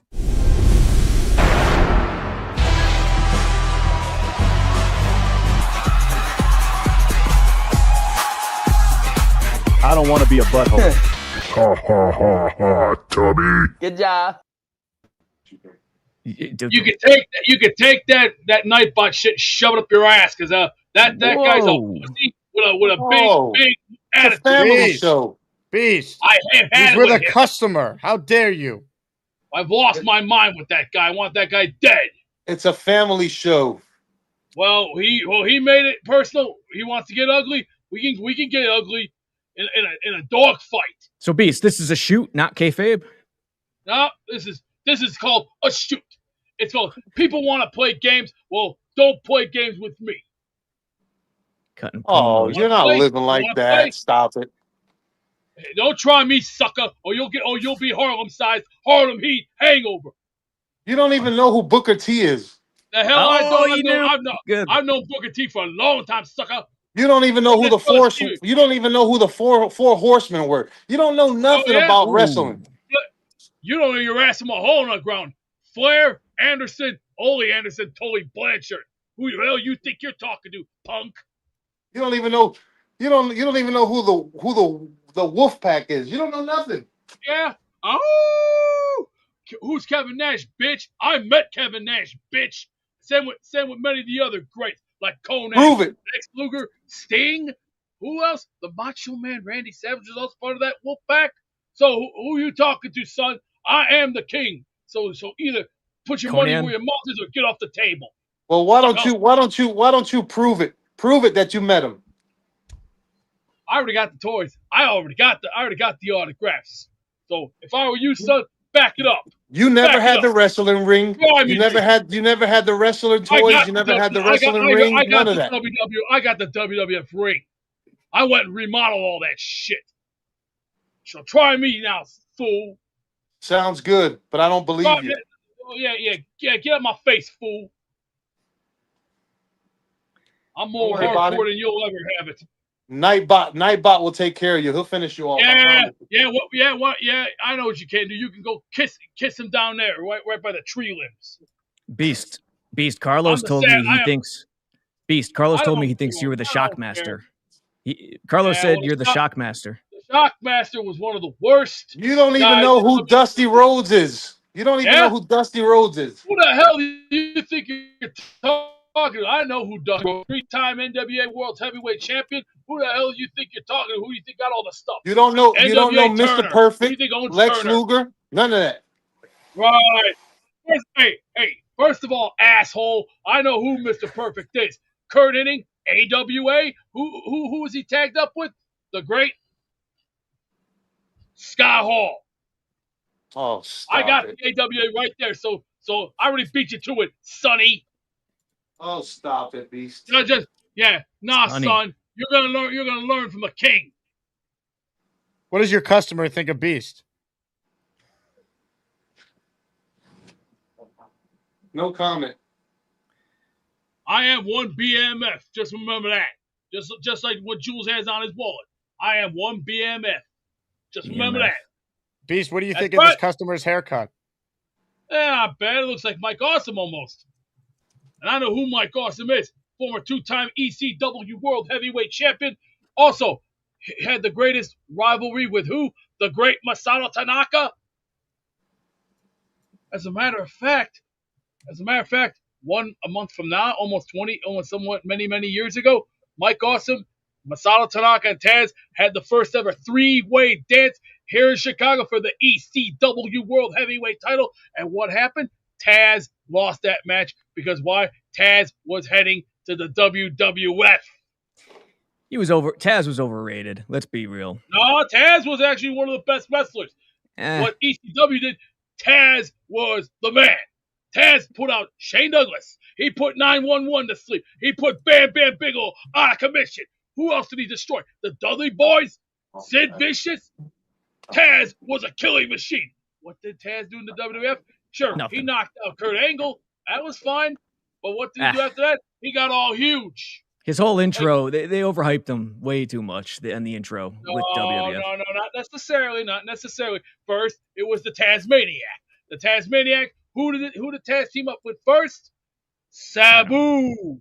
The Gator writes in, this haircut started when Beast could still see his hog when he pees. The Tasmaniac teamed with Sabu a long time ago. I remember who Sabu was. Sabu was the homicidal, genocidal, suicidal maniac in professional wrestling. The only man that ever took athletic tape in a first ever barbed wire match with the great Terry Funk. He took athletic tape, taped his entire body up over 100 times, and still came back to beat Terry Funk for the ECW World Heavyweight Championship. Ask yourself that question. You ask yourself. Carlos, do you think your customer will give you a positive Yelp review? I hope so. He has no choice. This is where else can you get this entertainment while sitting getting your haircut? I'm told that 25 minutes has passed since the beginning of Carlos on screen during this epic haircut. Aside from Brutus the Barber Beefcake's barbershop. That's a good one. Like that? Beast, Fellas, you I do gotta need. roll. It's been real, fellas. I gotta roll. I got to finish this off.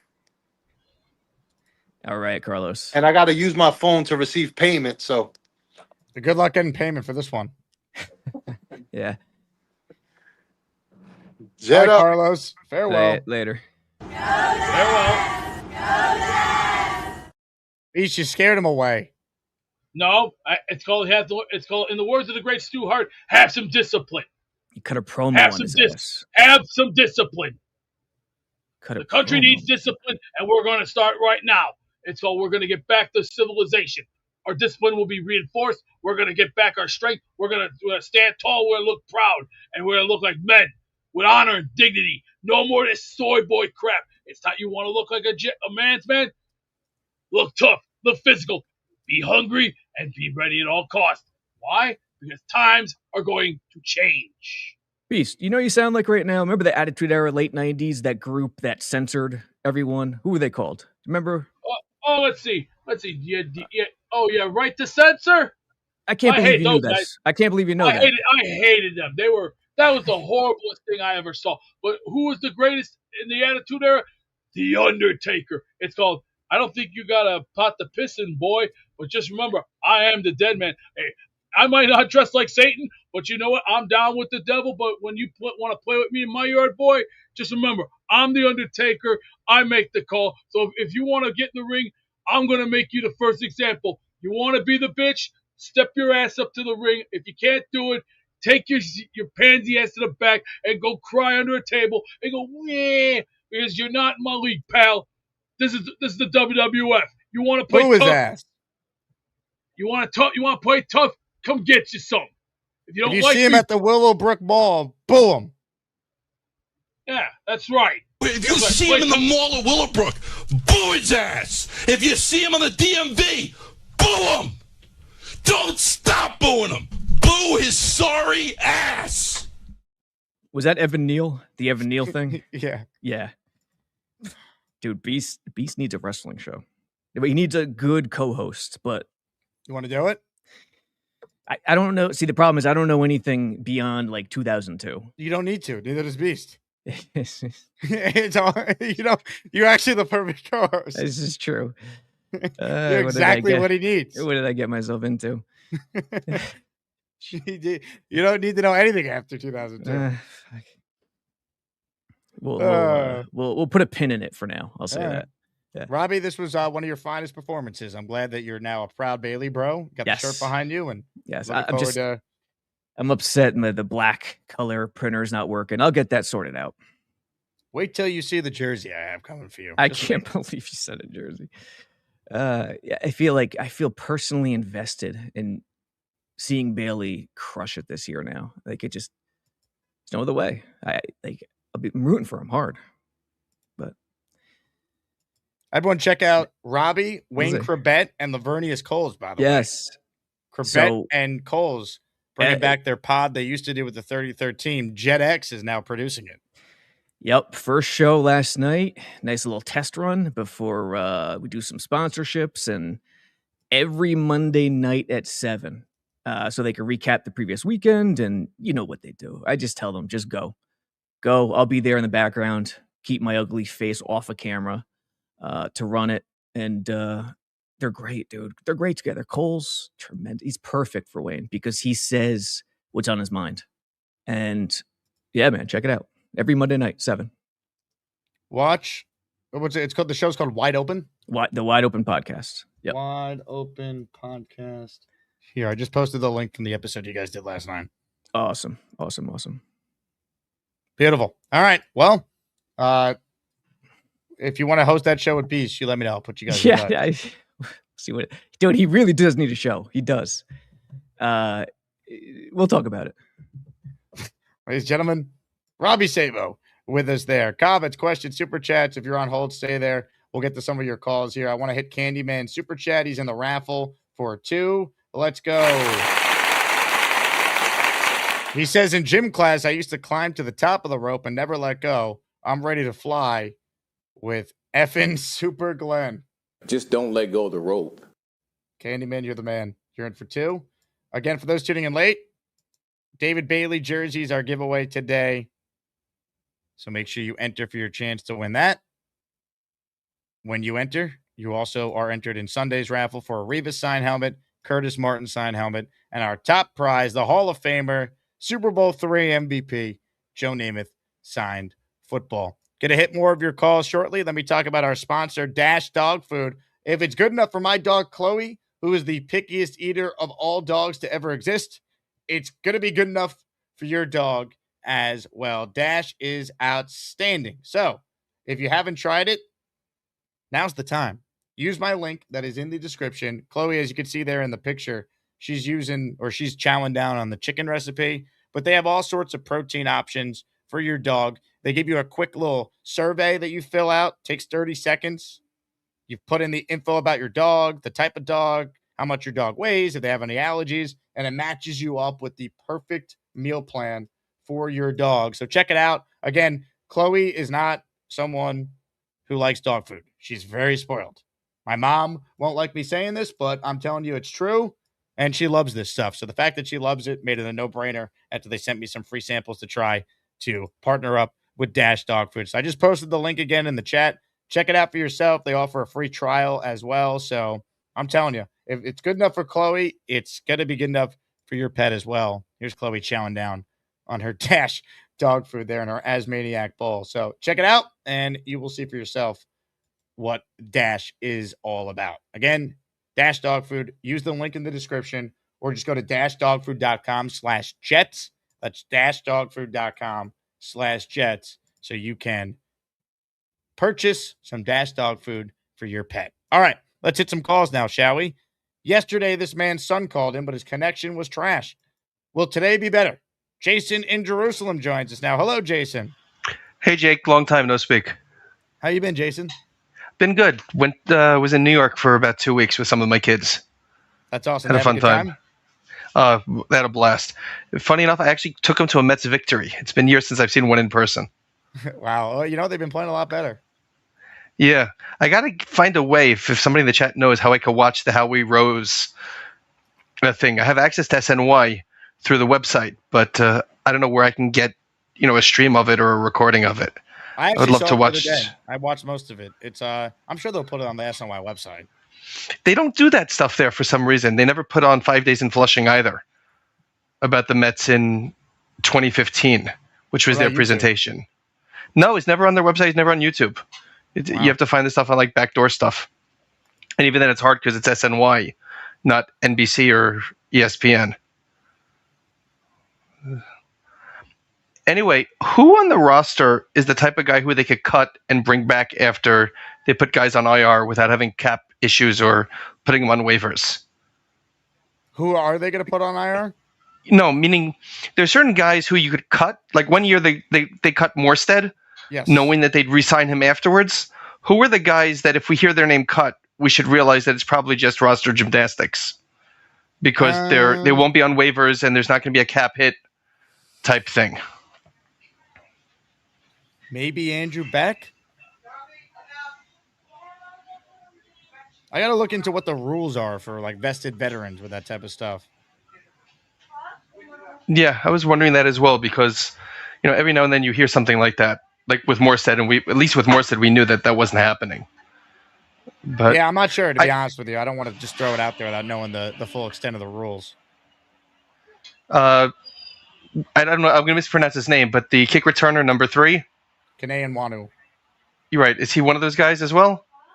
I think he just makes the 53 outright. I don't think they're going to cut him. I think he'd get claimed. I don't think he'd make it through waivers. Well, my point is that there are certain guys, vested veterans, that won't be on waivers. So you have this handshake deal with them. We're going to cut you because we want to sneak some guys on IR and re-sign you. I don't think he's played long enough to be a vested veteran. I don't know how many years it is, but I don't think just like off the top of my head, he's played football long enough to be one of those guys. He's had some years on IR, if I remember correctly. I don't know if that counts or not. I don't know the rules, so I don't want to speculate. All right, I wanted to ask you about some fantasy team names because normally I use Amish Paradise because I'm a Weird Al guy. But what do you think of the following? I've told Geno 911. Okay. You like the 24 Garrett Gold? Now, do you have Geno and Garrett on your team for these? No, I don't have it. I haven't had the draft yet. All right, keep going. My favorite one is I like Will Lutz and I cannot lie. Well, then he better be your kicker, but I like it. So you need to have you think that you can't have the team name unless he's on your team? Yeah, that has to be the inspiration for the name. I think you just do anything NFL related in that regard. My favorite team name I ever had. One year I had Peyton Manning and Eli Manning on my fantasy team. So my fantasy name was 2 Mannings, 1 Ball. Very good. Thank you. All right. Anyway, Jake, are you on the ESPN Survivor thing again for that group, or that's not happening? I don't know if they're doing it this year. I haven't heard anything. I remember set up a group, but the group should carry over from year to year. Are you doing it or no? We have one in our Discord that John LG has put together, so check that out. But the ESPN hosts one from last year that I won because I picked against the Jets every week. I have not heard that they're bringing that back this year, so I'm not sure. Oh, it's back.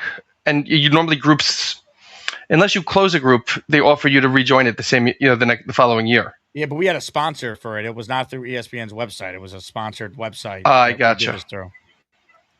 Okay. All right, Jake. Keep up the good work.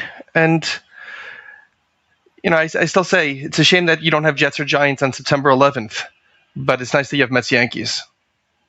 Yeah, it's unfortunate. I got offered, thanks to my friends at Fanatics. They invited a bunch of Fanatics people on the Fanatics Fan Council, all the New York people. So Jets, Giants, Knicks, Yankees, Mets. They invited all of us to a suite for one of those Yankee Met games. I think it was the Saturday game. And I can't go because I'll be in Nashville. So I wish that week 1 was either a week earlier or a week after, so I could have gone to one of those Yankee Met games. But I will not be in town. Instead, I will be at Barstool, Nashville that day, which is going to be just as fun and magical. We hit over 500 today on the RSVP. I think we're going to get, by the time this gets here in 20 days, I think we're going to get 650, 700 people that RSVP. Again, you're going to want to RSVP because you won't pay a cover and you'll be on a VIP list for a separate line to get in. So you'll have less of a line if you RSVP. I had a great call with the Barstool Nashville people yesterday. Everyone's going to get a name tag at the door, by the way. You'll fill out your own name tag. Because I was trying to explain to them, I'm like, there's certain people that are going to show up and like their actual name might be, John Smith, but they go by Thunderlips or Mr. Bonesy or Carlos the Barber or Jquest. And it would make much more sense if people could write their actual chat name or username from the show.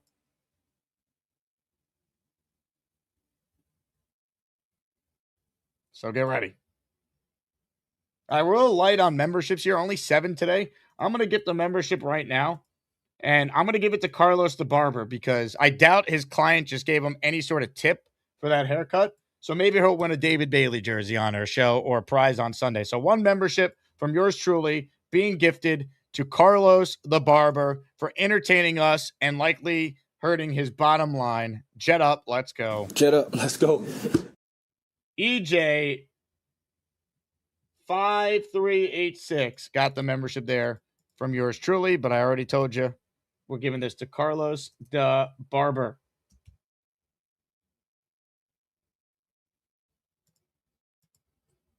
There's some guy in the chat who's being very weird about my health. First off, you got my age wrong. Second off, I don't know who you are, so that was a weird comment. Anyway, let's get back to your calls right now, and let's say hello to a man who's revered in this community. He is someone that we respect. He's someone that we love.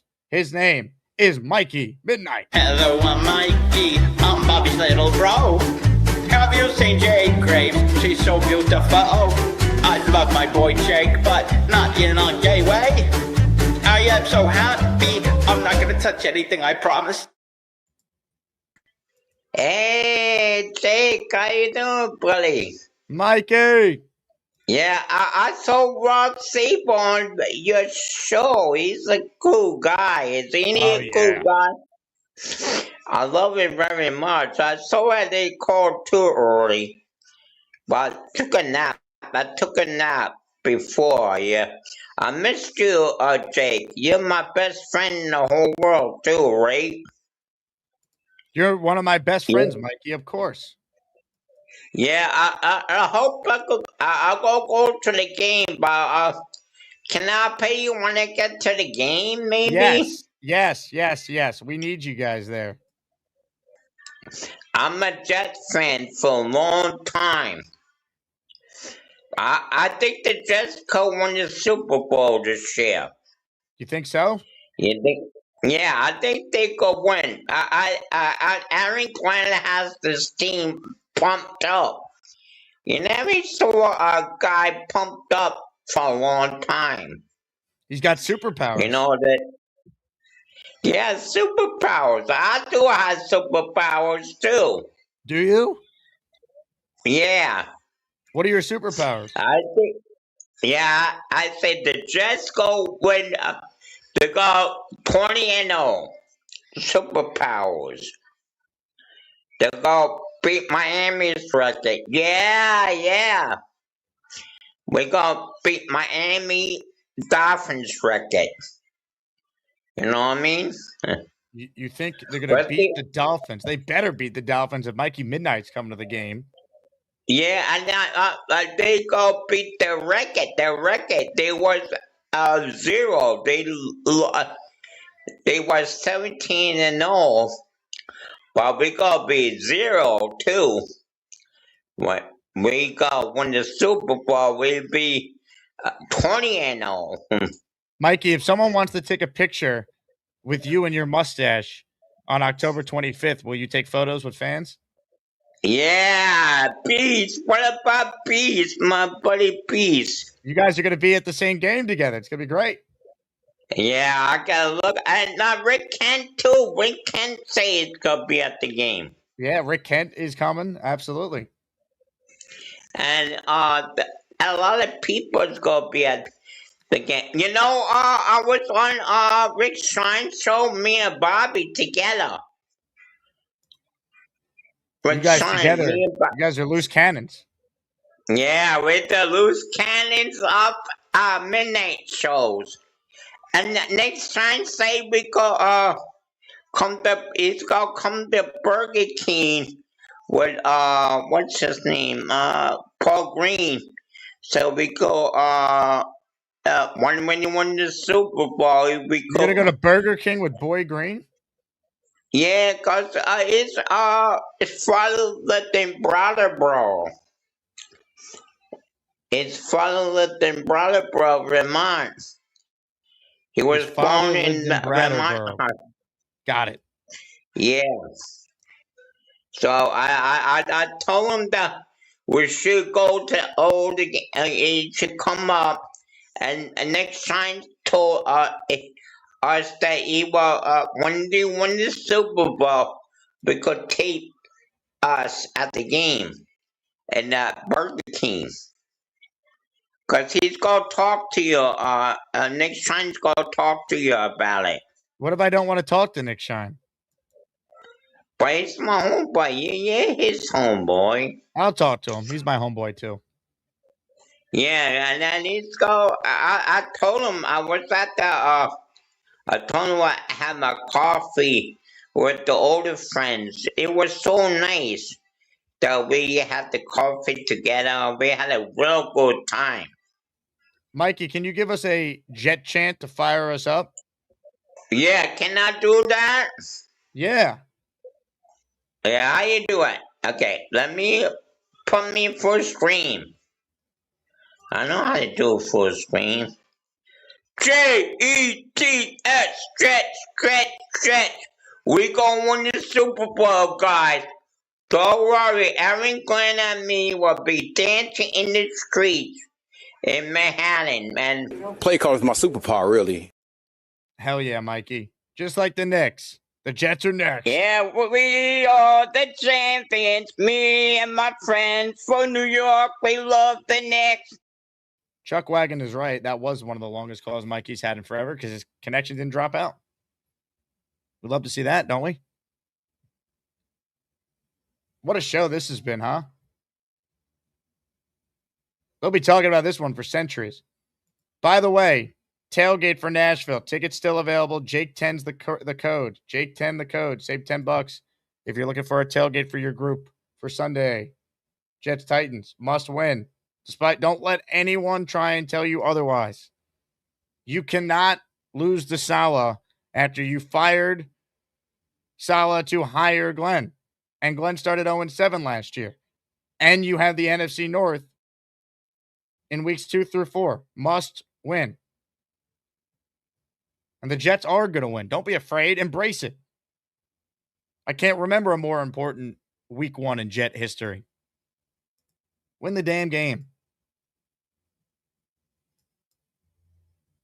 That's a show, folks. Beast, how'd you think we did today? Ding! Remember, folks, smash that like button. And always remember, Jake Asman Show is #1 all across the world. Now back to you. Doink! We're #1 across the world. I'll take it. All right. I want to be #1 across the universe next. That's the next goal. Once you do the world, you then have to get the universe. ISU says, where else can you get roster discussion? A half-completed haircut that took 30 minutes, and a guy talking wrestling and discipline in his mom's attic. Everyone asked for this. So I did Sal Licata's podcast this morning. I mentioned it at the top. And I was telling him, I'm like, yeah, I go live at 10 and 4. He's like, every day? And he's like, you do the Jets every day for how long's each show? I go, 90 minutes to 2 hours typically. Every day? I go, yeah. But I think if Sal saw this episode, he'd understand a lot more. Anyway, I want to thank you all for watching. I got 2 more shows I'm still doing today. Collective at 3:30. Right after. I still have to pack for Vegas. This day will never end. You guys are the greatest. Thanks for making it possible to do this year round. JETS, Jets. Talk to you guys at 3:30 on the Jets Collective YouTube channel. It's time once again for Jason Allen Storm to type an email to Jake and Gator to vent his frustrations. I need to address a few things here. The Beast Breaker moment, this is embarrassing to the public, and what a shame. Where's all my football dives? That should be on there. But nope, you insist to rather insult my integrity with bag of dicks. What in the hell is this? Is that the first time your hand was on a bunch of dicks? Oh, no. USPS war. Lazy, lackative. I want to speak to an agent now. Not watching a Jets game and bathtub trouble. This is insulting, and I feel insulted and humiliated. And the biggest meltdown award, I found that rather disgusting and insulting towards my intelligence. This is really low. It's like watching WCW 2000 on steroids, and that's not good, not to my knowledge.